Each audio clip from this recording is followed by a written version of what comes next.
My name is Jacob Adams. I'm a fitness and leadership coach.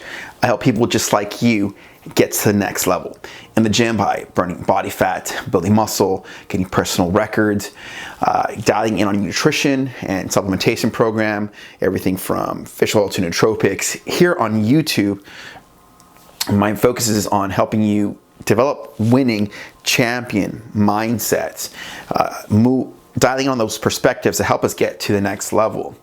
Have you been wondering what exactly is a friends with benefits relationship and what is not a friends with benefits situation? It's a pretty controversial discussion, or it's almost like an elusive desire some people have. Maybe you've not ever been in one and you want one. Maybe you've been in one and it sucked. Maybe you started in one and ended up in a relationship. Maybe you've been in one and it went into, some people say, I started in one, I got married and had kids. You know, the other day I met somebody that met their spouse on Tinder. They were a virgin, they met their spouse on Tinder and now they're happily married. Look, clearly relationships are very diverse, okay? So what you're about to hear is my updated version and explanation as to what exactly friends with benefits is and what it is not, okay? And so that way you can make better decisions on it. One of my friends recently said, Jacob, you're a fitness and leadership coach. What does discussing sex have to do with what you do? And it's very simple. You see, we are an entire organism. We have a spiritual being, we have a physical being, we have a mental being, we have a body that it requires certain needs and things, and all these things connect and affect each other. Meaning, if you're feeling sexy and confident, you're probably going to be moving more weight. You're probably going to push more weight in the weight room. That can lead to less body fat. That can lead to more production. So everything is connected to everything. You're not just a muscle. You're not just a bookworm. You're not just anything. You are a complete being, and sex is one of the elements that affects you. I'm here because my parents had sex. You see how that works? So sex is what has allowed me to exist. So that is science. That's just a fact. If you can't handle that, you don't belong on this channel, because the name of the channel is Evolution Training, you know? And some people may not, they can't grasp that, like somebody's actually into evolving. Like, I think people are not used to that. Like, you mean it? You really want to evolve? So, in any case, let's get into it. So my friends have been discussing, well, when does a friends with benefit situation work? When does it not? Et cetera, et cetera. And a quick backstory is that, when I first established a friends with benefit situation, this was like 2009-ish. And that was like my first experience with these friends with benefit casual relationships. To be quite frank, I think it's very challenging to establish a pure friends with benefit situation. Like, a pure friends with benefit situation is when two people that are friends literally exchange sex because they both want or need it, but they do not have any interest in each other beyond that. Like, they are just, hey, you're you, I'm me. We have different ideas what we want in a relationship. That's why it's such a challenging concept. Like, it really is super challenging to stay there. And things like cuddling, texting each other, how's your day going, anything that can be part of a relationship, meaning the emotional aspects to that relationship, that immediately starts changing the friends with benefits setup. Okay, that's why it's so difficult to let's just say you were successful enough to say, okay, I'm in this box, you're in this box, but we're going to exchange this sexual relationship, but with no feelings. It's very difficult for both men and women. People think it's just the woman. I think it's both people personally. I really do. I just seriously, sincerely do. Unless they're both maybe very mature and maybe they're having sex with a condom that allows like less emotional ties to I do think that the condom is one of the reasons that the relationship tends to go further, because if you don't have a condom, that tends to sort of propagate it at a faster rate. The bonding relationship, the intimacy, the lust, the pleasure, it just makes things escalate further with a condom. And it's also a way to get sexually transmitted diseases and pregnancy. So a condom is one of the keys to a successful friends with benefits situation. If you ask me sincerely, like no bullshit, like fuck what you heard, like that's my sincere, honest opinion. You can play with fire however you want, however you're an adult, okay? So when I did my first like friends with benefits relationship, it started out great, and then with time and years, you know, I think eventually someone might end up wanting more, and they may try to lure you into more with whether it's making you dinner, whether it's cuddling, whether it's, you know, the cuddling aspect of it. For example, let's just say you were to have friends with benefits situation and you have sex, right? And you're in their bed, right? I mean, do you have the strength to push away somebody if they try to cuddle with you? Like, do you have that capacity? Like, sincerely, do you have that strength? If you do, okay, then maybe you're a good candidate for a friends with benefits situation. But let's just say you don't. Most people, I think, don't typically have that in the heat of the moment, the ability to stick to a boundary and go, look, we agreed to this, I'm out, okay? So what I want to make it clear here is, I don't think I've ever been in a pure friends with benefit situation, or if I was, it was a very short-lived time. Maybe the window lasted a few weeks or a month or something before the texting turns into friendship and an endearment, and you have to kind of maybe push the person away a little bit or create some distance between you and the person to let it be known the boundary still exists. Do you see what I mean? It's kind of a complicated dance, and today I'm going to giving you the best framework I can to help you, let you see how this structure works out. Okay, so like I said, I've never been in a successful long-term friends with benefits situation where I could say that lasted for years and it was only purely friends with benefits. It never became intimate.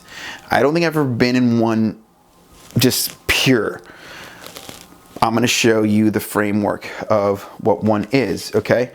So now again, I've never achieved this, so it's up to you if you want to try this. Like I've never achieved a successful friends with benefits situation. I think that in today's, where we are today, you kind of have to choose if the relationship you're in is monogamous or not. And one of the videos I made last week or so was, is monogamy dead? And you can watch that video below. Some of these, it's a pretty long video, so it's up to you to decide whether monogamy is dead or not.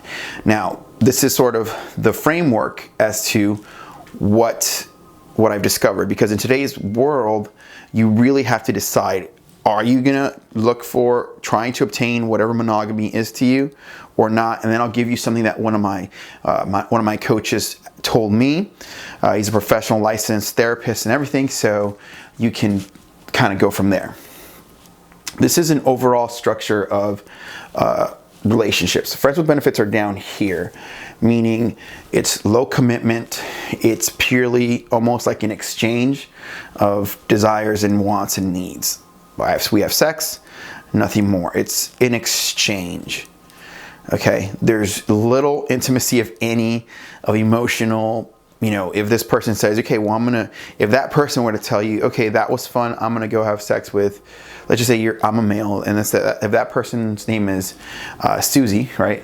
And Susie says, I'm gonna go have sex with Bill, like she had sex with you, you cannot be jealous in that situation. Like, you have no right to be. You might have a reaction to be, but you have no right to be. Like, you cannot tell her whatever, because the arrangement is that is a friends with benefits situation. So that's why it's down here, meaning low commitment, low attachment. It's pretty much, you better just be having safe sex there, because it's very, like, their business is their business, your business is your business. It's just like, it's almost like two businesses. Here's a good, and let's say if Starbucks needed some packaging from Folgers, right? Folgers coffee, and Starbucks was out of packaging for whatever reason, and they tell Folgers, hey dude, I'm out of packaging, here's $1,000, give me some packaging. right? And then Folgers goes here, you know. Then they both carry on in their own way. Even though they compete against each other, it's purely a transactional, like boom, boom. And they're amicable even, like you're friends with them, but there's really no,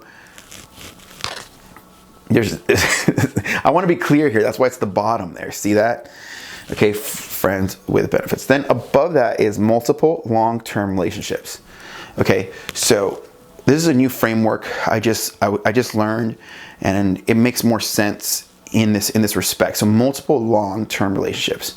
What this means is, this is now where intimacy can come into play. Like that's like where let's say you are dating Susie and you have emotional connections to her and you text her, but you are cool with her also having, it's an open relationship where Susie can also have an open relationship have sex with other people. Multiple meaning you're seeing other people, maybe just two people, maybe like 2 or 3 different people, whether it could be Susie and Beth, right? Susie and Beth, and she's seeing you and Tommy, right? Just to give you an idea.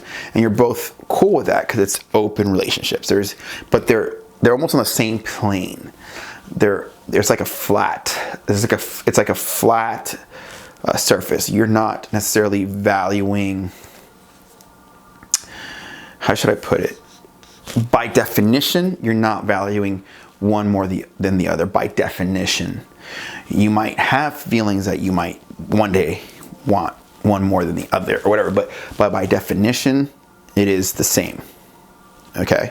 It's the same level. It's like a playing field where you have multiple long-term relationships. Now there is emotional commitment, there is some emotional connection, there is some intimacy there's that kind of stuff, okay?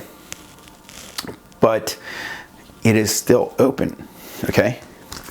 Then one step above that is open long-term relationship. Now in this one here, in an open long-term relationship, it's actually 2 people that are in a committed relationship with each other. It's almost as close to what we know as monogamy. It's almost as close to that as possible, but there can only be friends with benefits. In other words, all the emotional aspects are met by primarily one person, and if there's anything on the side, it can only be a friends with benefits, meaning this one here, this open long-term relationship, can only have friends with benefits. They cannot have these anymore. These get out, the multiple long-term relationships, and there's only the 2 primary. It's a primary partner, and it can only have casual sex with other people, but never open, like an open, like a commitment. Now this might sound very like perplexing. You might have to watch this a few times. You might have to look into this more. I'm just giving you the broad strokes here. Okay, so this is definitely a more serious one. Now I put M up there because monogamy is as like one partner for the rest of your life. That's what is pretty much the Disney concept, meaning like Prince Charming meets the princess and they forever fall in love and live happily ever after, you know, Disney, okay? Now, I asked my counselor about this, and I said, hey, by the way, you've met a lot of people in your time. I asked him, I go, how many clients or people actually achieve monogamy? Like, no bullshit, for real. To which he says, need to define terms more specifically. What is the criteria for achieving monogamy? Is it while we're together as a couple? And if we break apart and have sex with another, we are then no longer monogamous, even if we are not only having sex with this other person. When we use the term monogamy, is it not really serial monogamy? We only have sex with one partner at a time, but through the lifespan, we may have several partners in a linear fashion, not at the same time. Does that qualify as monogamy? What about pornography? If one in the couple watches pornography, masturbates, fantasizes about being with somebody else, is that or is that not within the realms of monogamy? Or what about those who have had a lot of sex in adolescence and then monogamous with a partner. Do those first years not count? No more than the years after a breakup and sex with others. Statistically speaking, between 30 to 60% of couples experience infidelity, and that's what's reported. It may be quite higher, and even higher yet if you include fantasizing about sex with others as a violation against monogamy. I would guess that about 5% of the population achieve monogamy in its most lofty parameters. But to have a rational discussion about it, better define the term well, what it does and does not include or exclude. For the most part, it is only defined as having sex with your current partner only, and some may argue that sex is intercourse, coitus, kissing, fondling, and mutual manual stipulation would then not be a violation of monogamy. Are you going to define the norms based on culture or biology? And so I wanted to get in here and discuss this because some people you may not get the correlation between being a fitness and leadership coach. Yet if you were to examine your life, you would likely see that a lot of what drives you is your relationships, sexuality, the development of your family structure. And this is like a type of developing a relationship structure, and family is relationships. So it may seem trivial, but it's not really, because let's just say one of my friends recently, he was cheated on by his girlfriend, right? And he's devastated. He's truly devastated. And I say, so what is it that is hurting you the most? And I think it's the betrayal feeling, the feeling of betrayal, and the illusion of what he's lost. And she's still the same person, but he feels betrayed. And so that's gonna cause him to separate. He now he feels like he needs to find another relationship to be in, a better woman, etc., etc. Does that make some sense? So this is very pivotal to our actual performance. I mean, if you're like immature, say you're like 19 or 18, you may feel that that's not the way it works. You may feel that you could separate relationship and your thoughts of them and monogamy and these concepts from your overall energy and production, philosophy, and the way you act on a daily basis, but you can't. Like, these things affect you. And so there's the structure there. Friends with benefits would be the least commitment, lowest strings attached, multiple long-term relationships, meaning maybe 2 to 3 different relationships per partner, as an example, and open long-term relationships, one primary partner with only friends with benefits, if anything, and then monogamy, which is this ideal that we're sold by the Disney concept, by religion. And again, I'm a spiritual being, so what I'm sharing with you is taking a lot of soul searching to even get here to discuss it this freely. It's not, I made the last Friends Benefits video like 2016. It's now been 3 years since then. And here I am with this perspective. And the way I see it now with monogamy is this. Like the Disney monogamy, meaning like one partner, forever in love, one body, one mind. I think that few people can play at that level. I think that I wanted to play at that level, and I would like to one day play at that level if possible. But I think few people can truly, sincerely play at that level. And I read to you a text by my coach and counselor. And so that might give you some food for thought. Ultimately, do what you want and do your own research. The biggest mistake you can make is to not look within yourself and ask yourself what you really want to do. These are just facts, data, frameworks for you to consider and give you some definition as to what Friends Benefits is, what it's not, and some other ways to think of the hierarchy of relationships.